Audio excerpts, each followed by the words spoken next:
Hello friends, अपने channel we can do में आप सभी का स्वागत है। दोस्तों आज बात करते हैं डेल्टा के प्रकार, एस्चुरीज वगैरह। तो फ्रेंड्स सबसे पहले बात कर लेते हैं डेल्टा क्या है। तो डेल्टा वन लाइनर के हिसाब से यहाँ पे आप समझिएगा, ऐसा स्थान जहाँ नदी का जल सागर से मिलता है। यह त्रिकोणीय रचना वाली स्थलाकृति है। नदी के द्वारा बड़ी मात्रा में लाए गए अवसादों निक्षेपण से बनता है। नदी का वेग कैसा होता है? धीमा होता है। लवड़ी एवं स्वच्छ जल का मिश्रण होता है और इसका निर्माण नदी के मुहाने पर होता है। अब इसको समझिएगा फ्रेंड्स, ऐसा स्थान जहाँ नदी का जल सागर से मिलता है।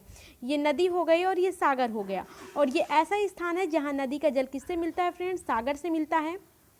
रचना इसकी कैसी होती है? त्रिकोणीय आकार की। अगर कभी आपसे पूछ लेगा डेल्टा शब्द किसने दिया, तो फ्रेंड्स इसको हेरोडेटस लगाइएगा, जो इतिहास के जनक हैं। इन्होंने ही डेल्टा शब्द दिया, डेल्टा का नाम दिया, ये कह दीजिएगा आप। या इन्होंने ही सबसे पहले इस आकृति को देखा, इसको इन्होंने क्या आकृति को क्या नाम दे दिया? डेल्टा नाम दे दिया हेरोडेटस ने। तो फ्रेंड्स ये त्रिकोणीय रचना वाली होती है और नदी के द्वारा बड़ी मात्रा में लाए गए अवसादों निक्षेपण, जिसे फ्रेंड डिपोजिशन बोलते हैं। तो बात कर ले कि निक्षेपण क्या होता है, कई लोग को ना पता होगा। तो फ्रेंड्स ये अवसाद के रूप में होते हैं, मतलब पृथ्वी से जो अपरदित पदार्थ होते हैं फ्रेंड्स, चूना पत्थर के रूप में, कूड़ा कचरा, मतलब जो भी पृथ्वी से नदी के द्वारा लाए गए अवसाद होते, बालू पत्थर, यही सब फ्रेंड्स क्या कहलाते हैं? डिपोजिशन कहलाते हैं। यही नदी के मुहाने पे जब इकट्ठा हो जाते हैं तो किस आकृति का निर्माण कर लेते हैं? ये डेल्टा की आकार का निर्माण कर लेते हैं। और फ्रेंड्स क्या कह रहा है? नदी का वेग धीमा होता है। कहने का मतलब जब यहाँ पे धीरे धीरे ये कचरा, यही डिपोजिशन वगैरह जम गया तो क्या होगा फ्रेंड्स? ये जो नदी का जल वेग से जा रहा था वो वेग से ना जाके कैसे जाएगा? धीरे धीरे जाएगा। तो वही वहाँ पे क्या हो जाता है? नदी का वेग धीमा हो जाता है। लवड़ी एवं स्वच्छ जल का मिश्रण फ्रेंड्स, तो नदी का जल कैसा होता है? मीठा होता है, स्वच्छ होता है। और लवड़ी जल फ्रेंड्स, जो समुद्र का जल होता है वो कैसा होता है? खारा होता है, लवड़ी होता है। और अगर बात करेगा कि डेल्टा का निर्माण कहाँ होता है, तो फ्रेंड्स डेल्टा का निर्माण नदी के मुहाने पर होता है। और अगर बात कर लेगा ज्वार का, तो कैसा ज्वार होता है? निम्न ज्वार होता है। निम्न ज्वार होता है तभी तो यहाँ पे यहाँ पे डिपोजिशन इकट्ठा हो जाता है। अदरवाइज अगर ये निम्न ना हो, उच्च स्तर का हो, अगर यहाँ से नदी का वेग ज़्यादा तेज बहे तो यहाँ पे क्यों डिपोजिशन इकट्ठा हो और यहाँ पे डेल्टा का निर्माण ही ना हो।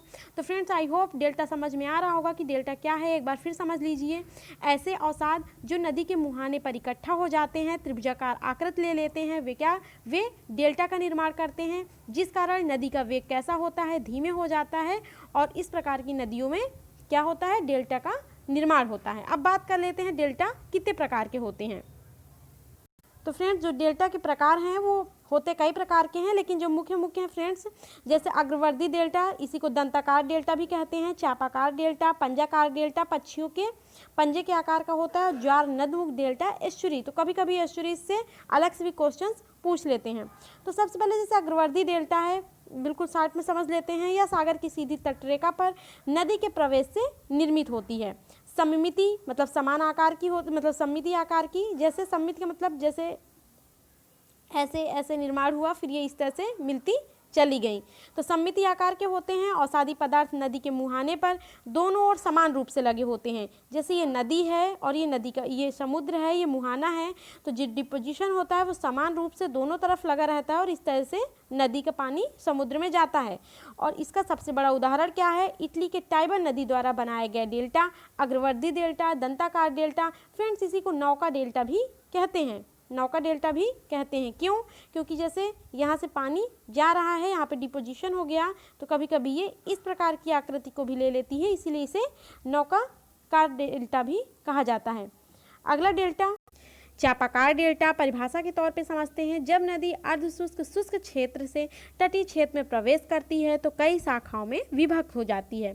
अवसादों के निक्षेपण से निर्मित डेल्टा को क्या कहते हैं? चापाकार डेल्टा कहते हैं। उदाहरण के लिए नील नदी हो गई। नील ही नहीं, नील नदी तो बनाती ही है चापाकार डेल्टा का उदाहरण। फ्रेंड्स राइन है, सिंधु है, वांगो है, और भी नदियाँ हैं जो चापाकार डेल्टा का उदाहरण है। इसे आर्कियोइड डेल्टा भी बोलते हैं। इसकी थोड़ा सा बनावट की बात कर लेते हैं।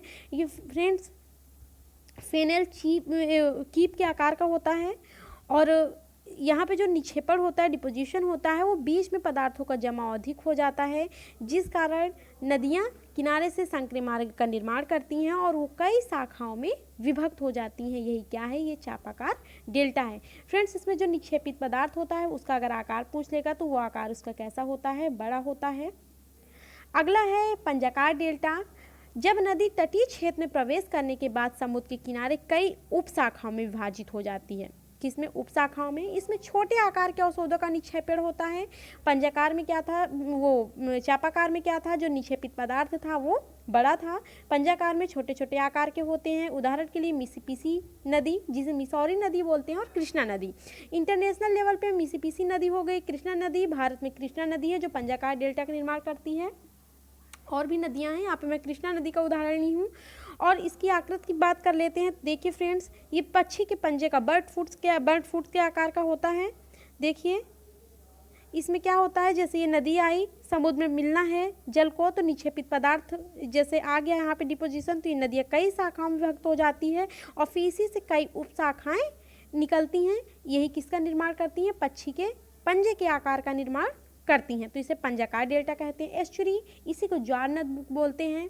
जब नदियाँ डेल्टा न बनाकर सीधे समुद्र में मिल जाएं, जैसे जब यहाँ समुद्र है, नदी है, जब यहाँ से नदी का जल आता है तो यहाँ पे किसका निर्माण हो जाता है? डेल्टा का निर्माण हो जाता है। तो वो क्या बनाती हैं? डेल्टा बनाती हैं। और यहीं पे अगर ये पानी का बहाव, जैसे चित्र पे समझते हैं, जैसे ये पानी है फ्रेंड्स, नदी है, और ये क्या है? एस्चुरी का निर्माण कर रही है। कोई भी यहाँ पे डिपोजिशन, कोई भी निक्षेपित पदार्थ नहीं लग रहा है, तो क्या हुआ? यह एस्चुरी का निर्माण करती है। देखिए अवसाद न होने के कारण उर्वरक मृदा होती है, मतलब जो मृदा होती है, मिट्टी की जो उर्वरक क्षमता होती है वो अच्छी होती है। और यहाँ पे फ्रेंड्स इसी की वजह से यहाँ पे जैव विविधता भी पाई जाती है, ये भी कह सकते हैं। माही, दामोदर, नर्मदा, ताप्ती एस्चुरी बनाने वाली नदियों के उदाहरण हैं। जिससे फ्रेंड्स नर्मदा और ये जो ताप्ती नदी है, ये ज्वार नदमुख बनाने की सबसे बड़ी नदियाँ हैं। अगर ऑप्शन में दे दे और उसमें कह दे ज्वार नदमुख बनाती सब हैं, दामोदर, माही, नर्मदा, ताप्ती, लेकिन अगर कह दे सबसे बड़ी ज्वार नदमुख बनाने वाली नदियाँ तो नर्मदा और ताप्ती नदियाँ हो गई। एक बार इसको बिल्कुल ऐसे समझ लीजिए फ्रेंड्स। कहने का मतलब है डेल्टा न बनाकर नदियों का जल जो होता है वो बहाव के साथ इतनी तेज़ से समुद्र में प्रवेश करता है कि जितना भी डिपोजिशन पदार्थ होता है वो सब अपने साथ बहा ले जाता है, तो यहाँ पे वो इकट्ठा ही नहीं हो पाता, जिस कारण वहाँ पे डेल्टा का निर्माण नहीं होता है। और यही क्या कहलाता है? यही एस्चुरी कहलाती है। आई होप फ्रेंड्स सेशन समझ में आया होगा। Thank you friends.